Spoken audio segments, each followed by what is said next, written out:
लोकसभा में आज विपक्ष ने जोरदार हंगामा किया और लोकसभा में दोपहर 3 बजे सदन की कार्रवाई फिर से शुरू हुई। लेकिन विपक्षी सांसदों के हंगामे के चलते सदन की कार्रवाई को मंगलवार तक के लिए स्थगित कर दिया गया। कार्रवाई कल 11 बजे तक के लिए स्थगित कर दी गई। पीठासीन जगदम्बिका पाल ने विपक्षी सांसदों को चेतावनी दी कि सदन नियमों से चलता है, लेकिन विपक्षी सांसद वेस्ट एशिया संकट पर चर्चा की मांग को लेकर अड़े रहे। वहीं स्पीकर ओम बिरला को हटाने के प्रस्ताव पर लोकसभा में कल चर्चा होगी और कल अमित शाह लोकसभा में स्पीकर को हटाने के प्रस्ताव पर बोल सकते हैं। तो हंगामेदार सदन की कार्रवाई रही। लोकसभा में जोरदार हंगामा देखने को मिला।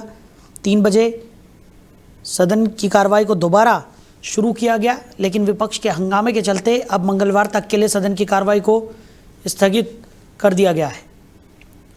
तो हंगामे के बीच कल 11 बजे तक के लिए सदन की कार्रवाई को स्थगित किया गया है। स्पीकर जगदम्बिका पाल ने साफ तौर पर विपक्ष से कहा कि विपक्ष को समझना चाहिए कि सदन नियमों से चलता है, लेकिन विपक्षी सांसदों की तरफ से जोरदार हंगामा होता रहा और यही वजह थी कि सदन की कार्रवाई को कल 11 बजे तक के लिए स्थगित कर दिया गया।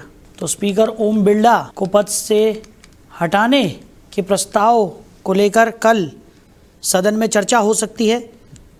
ओम बिरला को लेकर विपक्षी सांसदों ने आरोप लगाया है कि वो निष्पक्ष होकर सदन की कार्रवाई को नहीं चलाते हैं और इसी को लेकर कल अमित शाह भी लोकसभा में स्पीकर को हटाने के प्रस्ताव पर बोल सकते हैं। इस खबर पर ज़्यादा चर्चा के लिए हमारे मैनेजिंग एडिटर रमेश ठाकुर जी हमारे साथ जुड़ गए। रमेश जी, सदन की कार्रवाई आज जब शुरू हुई तो विपक्षी सांसदों का जोरदार हंगामा देखने को मिला। 3 बजे सदन की कार्रवाई को जब दोबारा शुरू किया गया, उसके बाद भी विपक्ष लगातार हंगामा करता रहा। स्पीकर जगदम्बिका पाल ने साफ तौर पर कहा कि सदन की कार्रवाई जो है वो नियमों से चलती है, लेकिन उसके बाद भी विपक्ष नहीं माना और सदन की कार्रवाई को कल 11 बजे तक के लिए स्थगित कर दिया गया है। विपक्षी दल लगातार हंगामा कर रहे हैं, कैसे देख रहे हैं आप? देखिए, मैं तो यही कहूंगा कि जिसकी लाठी उसकी भैंस।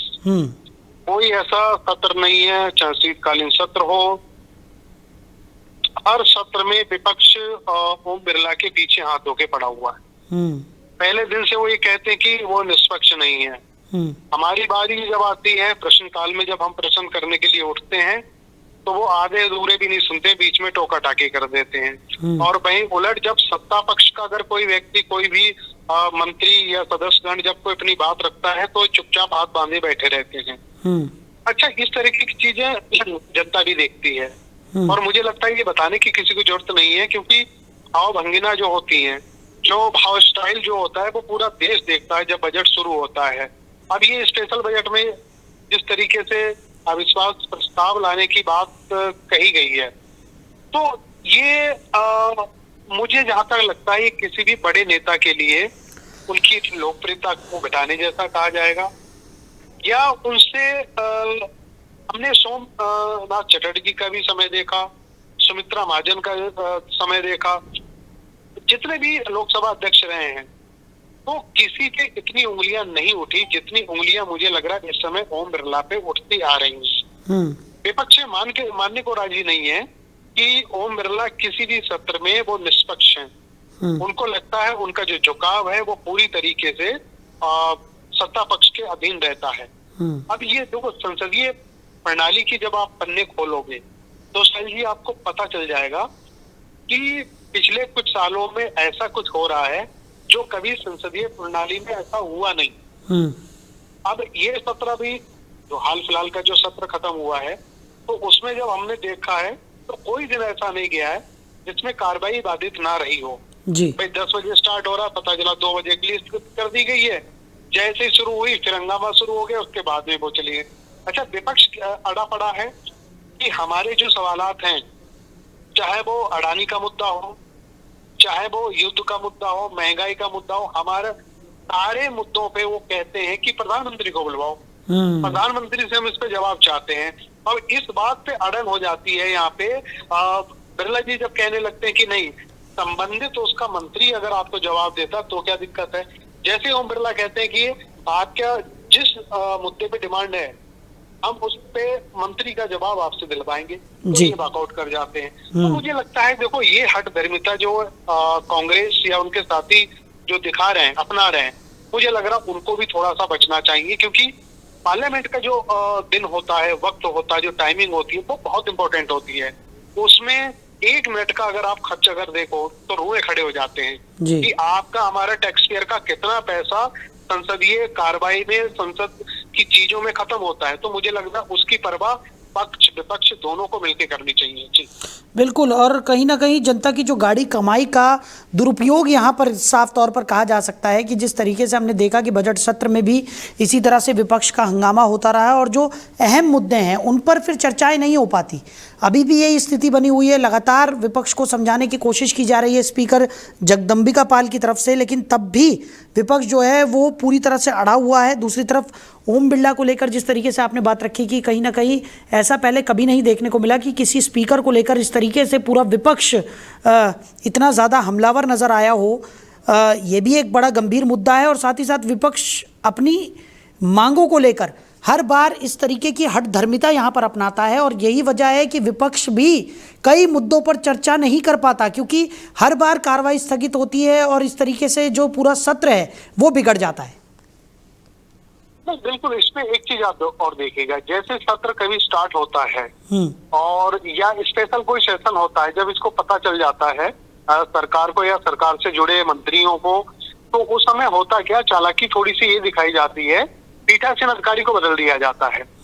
अब जगदम्बिका पाल की जगह पे जब विपक्ष इस बात के लिए अड़ा पड़ा है कि हमें लोकसभा अध्यक्ष से वार्ता करनी है, उनकी वही ये पूरे मुद्दे पे अपनी जवाब दें आगे, लेकिन सरकार ने क्या करा, हालांकि सरकार का इसमें दोष नहीं होता है, लेकिन जो पार्लियामेंट की जो सेक्शन जो कहता है, जो नियमावली जो बनी हुई है, उस हिसाब से अगर विपक्ष लोकसभा की बात कर रहा है, लोकसभा अध्यक्ष की बात कर रहा है, तो उनको सीट पे होना चाहिए। अब यहाँ सरकार क्या करती है, सरकार लोकसभा अध्यक्ष को न बैठलवा के कोई नया पीठासीन अधिकारी बैठाल दिया जाता है। हालांकि जगदम्बिका पाल लंबे समय से कार्रवाई से जुड़े रहे हैं, कांग्रेस के पुराने साथी रहे, तो उनको ये भी लगता है कि क्यों ना पुराने कोई खाटी कांग्रेसी को बैठाल दिया जाए, जिससे दूसरी तरफ जो विपक्ष बैठा है वो थोड़ी सहानुभूति दिखाए, चीजों को थोड़ा मैनेज करे। मुझे लगता है वैसा भी नहीं हो रहा है यहाँ पे, विपक्ष पूरी तरीके से अड़ा पड़ा है।